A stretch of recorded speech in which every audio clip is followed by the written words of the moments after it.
तर नमस्कार. महाराष्ट्र शासनाची आई कर्ज धोरण योजनेच्या अंतर्गत ही महिलांसाठी महत्त्वपूर्ण योजना आहे. ही योजना कधीपासून चालू आहे चला व्हिडिओच्या माध्यमातून सर्व सांगतो. परंतु आई कर्ज ही योजना आहे शासनाची आहे. त्याचबरोबर आईला म्हणजे या योजनेच्या अंतर्गत महिलांना 15 लाखापर्यंतचे कर्ज भेटते. हे कसं भेटते, त्यासाठी काय काय डॉक्युमेंट लागतात, चला तर मग आपल्या व्हिडिओच्या माध्यमातून आपण जाणून घेणार आहोत. त्याचबरोबर ही महिलांसाठी योजना खूपच फायदेशीर आहे. त्याचबरोबर महिलांसाठी पर्यटन व्यवसायासाठी 15 लाखापर्यंतचे कर्ज दिले जाते. तेही बिनव्याजी कर्ज तुम्हाला 15 लाखापर्यंतचे महिलांसाठी फक्त हे कर्ज दिले जाते. याचे जे व्याज असते ते परताव्याच्या स्वरूपात असते, म्हणजे हे व्याज देखील तुम्हाला परत माघारी दिले जाते. तर त्यासाठी आवश्यक कागदपत्र देखील लागतात. कोणते कोणते? आधार कार्ड देखील असणे खूपच गरजेचे आहे.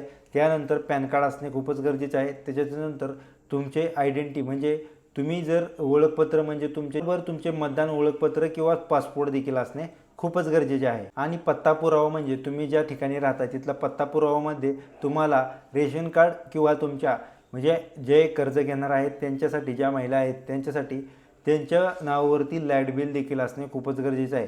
म्हणजे तुम्ही ज्या ठिकाणी राहताय त्या ठिकाणचे तुमचे लाईट बिल किंवा रेशन कार्ड त्यामध्ये तुमचं नाव असणे खूपच गरजेचं आहे. त्याचनंतर तुम्हाला दुकानाची आस्थापना करायची असेल तर तुमचे शॉपॅक लायसन देखील पहिल्यांदाच काढणे खूपच गरजेचं आहे. म्हणजे शॉपॅक लायसन असणे देखील गरजेचं आहे. उद्यम आधार देखील लागतो. त्याचबरोबर तुमचे गुमास्ता हे देखील तुम्हाला या योजनेच्या अंतर्गत लागणार आहे. महिलांसाठी ही महत्त्वपूर्ण अपडेट आहे.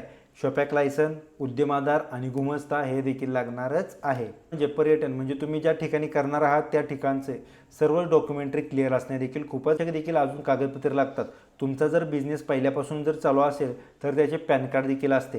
ते जर तुमचे असेल तर अजून तुम्हाला ह्या योजनेच्या अंतर्गत महत्त्वपूर्ण अपडेट किंवा ही म्हणजे तुमच्यासाठी महत्त्वपूर्णच आहे.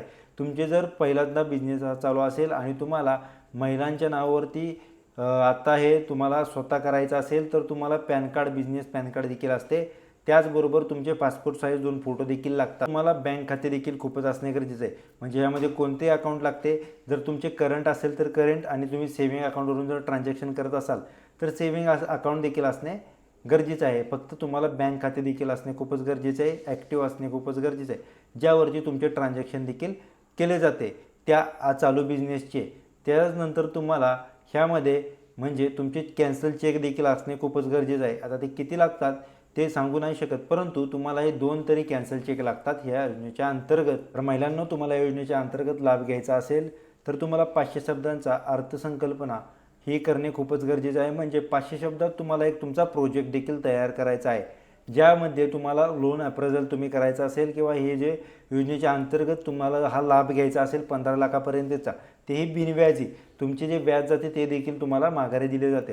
ह्यासाठी काही डॉक्युमेंटरी मी तुम्हाला या व्हिडिओच्या माध्यमातून सांगितलेलीच आहे. त्याचबरोबर ह्यासाठी लागणारे आवश्यक कागदपत्र सर्व सांगितले असता ही जी योजना आहे ती महिलांसाठी महत्त्वपूर्ण आहे. महिलांना 15 लाखापर्यंतचे तुम्हाला बिनव्याजी कर्ज दिले जाते. 500 शब्दांचा एक आराखडा तयार करायचा आहे. म्हणजे हा प्रोजेक्ट आहे जे सरकारकडे जातो, तो अप्रायझल होतो. त्याच्यानंतर तुम्हाला योजनेच्या अंतर्गत 15 लाखापर्यंतचे लोन दिले जाते. तुम्हाला जर या योजनेच्या अंतर्गत महत्त्वपूर्ण माहिती भेटली असल्यास आपल्या चॅनलला सबस्क्राईब करायला विसरू नका. भेटूया पुढच्या व्हिडिओमध्ये. धन्यवाद.